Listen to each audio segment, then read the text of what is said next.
Bang! Neves Knives. I'm Jared. My lovely wife, Kara, is busy. And in this video, we are going over 5 knives that are special for whatever reason. Now, let me just be clear. I have all my knives are special to me.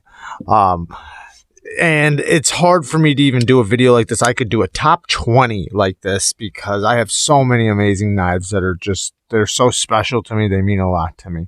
But this is the Rockstead Higo, and I'm not putting this one on the list because otherwise I'd have to put a lot of other knives on the list. Yes, this is an incredibly special knife to me, but it's also, you know, if you have the money, you can get a knife like this. They are expensive, and it's a very special knife. But number 1 or 5, the Benchmade Griptilian that Kara got me with a Tonto that says, "I love you forever," with her initials. Now, this is special to me because this was the first high-end or expensive knife that Kara ever got me. Serrated Tonto, and I don't even think these things, I think these are discontinued, but really good action. I mean, just stupid smooth. But yeah, it's special to me because, you know, a lot of different reasons. But yeah, the Benchmade grip. It's a mini grip too, by the way. Next, another knife Kara got me. This was actually the second high-end. This would be like the first real high-end knife we bought. And she got me, I actually got her a high-end knife, and she got me a high-end knife. And she got me this Twosun Envy DW1. Now, another thing that makes this special is they only made 100 of these. They made 10 in a grayish blue and then 100 in this green. This is number 31. But M390, Dave Warren design.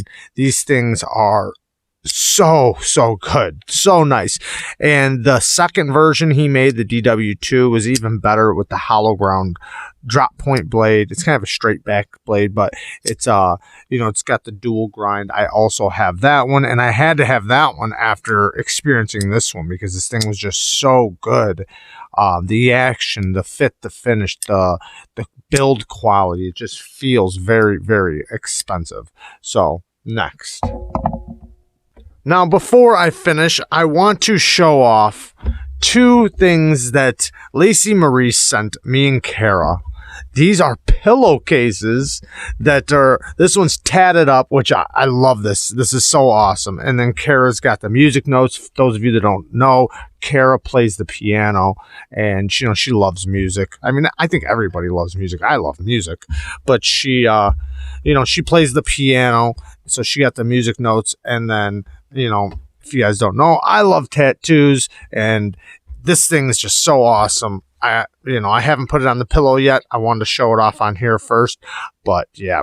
And I love that it's a cotton because, like, the silky type of pillow covers I don't like. They make you, to me personally, I don't think they do anything for like heat and temperature. To me, they just feel hot, and a good cotton pillowcase always seems like it's nice and cold when you flip it.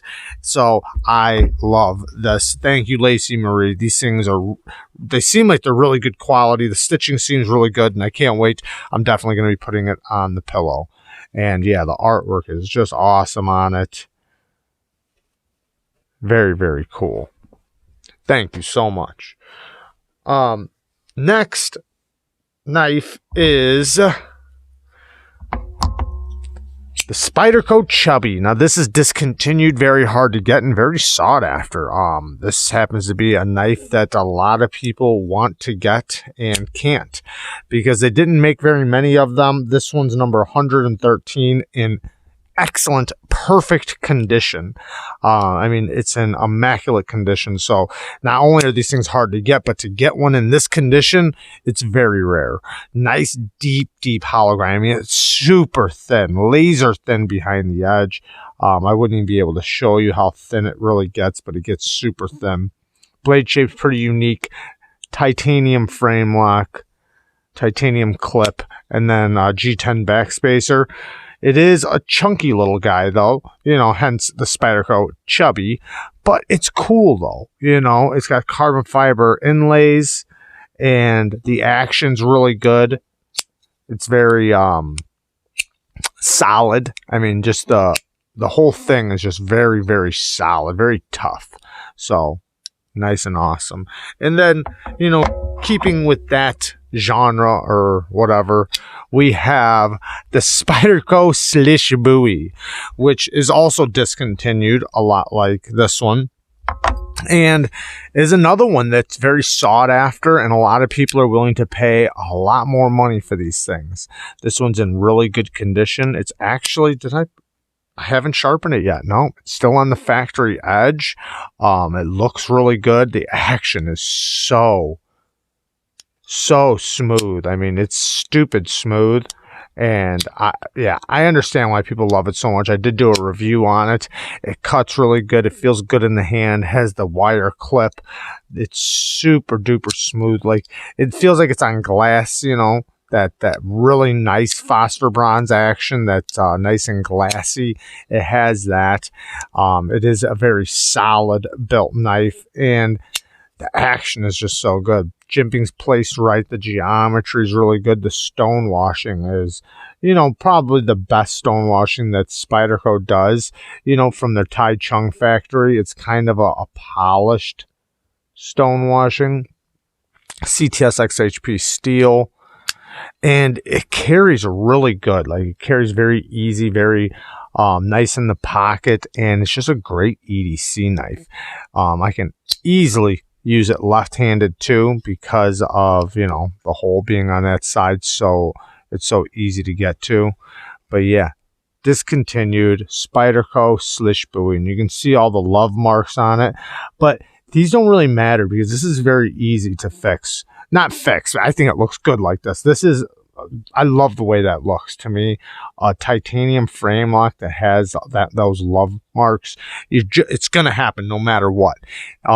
If you have a titanium frame lock. But to me, that's the beauty in raw titanium right there. I love that. But if you ever wanted to put it back to brand new, it's super easy to do. You can set it in to get blasted, and it's very quick, very cheap, and it costs, you know, hardly anything to get a knife blasted. So there you go. Last but not least, another discontinued knife, and that's why these ones are special. The other ones, you know, they're irreplaceable.